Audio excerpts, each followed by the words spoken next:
So, pretty horrible news out this week if you are a user of TikTok or someone that has built a business on TikTok. The platform itself went in front of the Supreme Court. And after listening to some of the oral arguments and questions that were put forth by some of the judges, it doesn't sound like the Supreme Court is going to help stop the ban of TikTok that Congress put into practice and passed last year in 2024. So, pretty bad news. And if you're one of the 7 million small businesses, according to TikTok's numbers, who has a presence on the platform and is doing business there, it's exceptionally bad news. So this video will talk a bit about how we got here, some of the claims that TikTok is making around the impact on small business. And then lastly, we'll talk a bit about this idea of a thing called platform risk and what you should do if you're a small business that is dependent upon TikTok and is potentially going away. So stay tuned. Hi, I'm Michael. I'm a 20-year plus CEO. I talk about business and I explain it in the context of things going on in the real world. So if you like that kind of stuff, please subscribe. So not going to rehash how we got here from kind of day one of the idea of short form video, but there have been a lot of attempts to try to do what TikTok did. Different versions of it, Vine, other kind of stuff. And nobody really cracked the code until TikTok did after getting introduced in 2016. And the influence and rise of the platform has been meteoric. To put it in perspective, depending on who you talk to, TikTok says there's 150 million active daily users on the platform and over 1 billion interactions a day with the app. To put that in perspective, that makes it the number 4 largest social media platform in the United States. And, just like with Facebook and Instagram and Twitter and the others, when you have eyeballs like that, small businesses are happy to step in and figure out how to build businesses and monetize those eyeballs. So, ByteDance, the Chinese company that owns TikTok, they started to figure out a number of the things that just had eluded the technology in the social media industry. They figured out how to do live e-commerce and selling and live selling and all that kind of stuff. They also figured out how to enable people to have shops where they were able to convert basically the eyeballs that people were, putting onto the different content in TikTok into sales for small businesses. And TikTok's numbers on all that was eventually by 2023, TikTok Shop and the different types of e-commerce that were in the platform were enabling $15 billion of annual sales. So not a small number. I mean, it's some real money. But let's put that number in a perspective. And I think we're starting to dig into here, as I looked into this, why a lot of TikTok's claims to try to save itself have fallen flat. So by its own math, TikTok has 7 million small businesses doing work of some sort on the platform, some sort of commerce on the platform. And they're doing $15 billion in revenue. Okay, if you roughly do the math, that's about $2,000 per small business. And I don't know if you've spent time working your local flea market or a farmer's market on Saturday. I mean, there are guys with avocado stands that do more than that on a weekend. And so your average business on TikTok is just doing $2,000 a year in revenue. It's not much. So it shows that most of them are side hustles or really just kind of wasting their time on the platform. And similarly, if you do the math in terms of the entire US economy, which is, let's say roughly $29 trillion. This amount of commerce is basically just, as my grandfather would say, a bump on a pickle. Just not much at all. It is 0.000056 of the entire US GDP. So while 15 billion sounds like a big number, people who understand the economy have looked at it and said, well, not that big of a deal.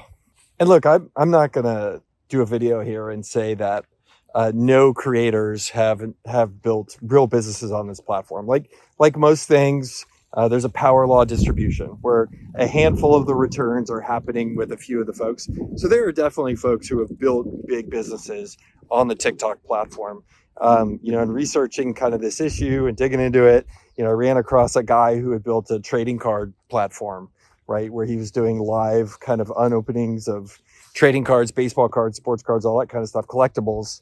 And, he had built a real business, hundreds of thousands, if not millions of dollars a year in revenue based on building content around this. So, there's no doubt that there are a handful of folks, if not hundreds of folks, who've built real businesses there. But in the grand scheme of things, like the commerce being done on TikTok, not much of a thing.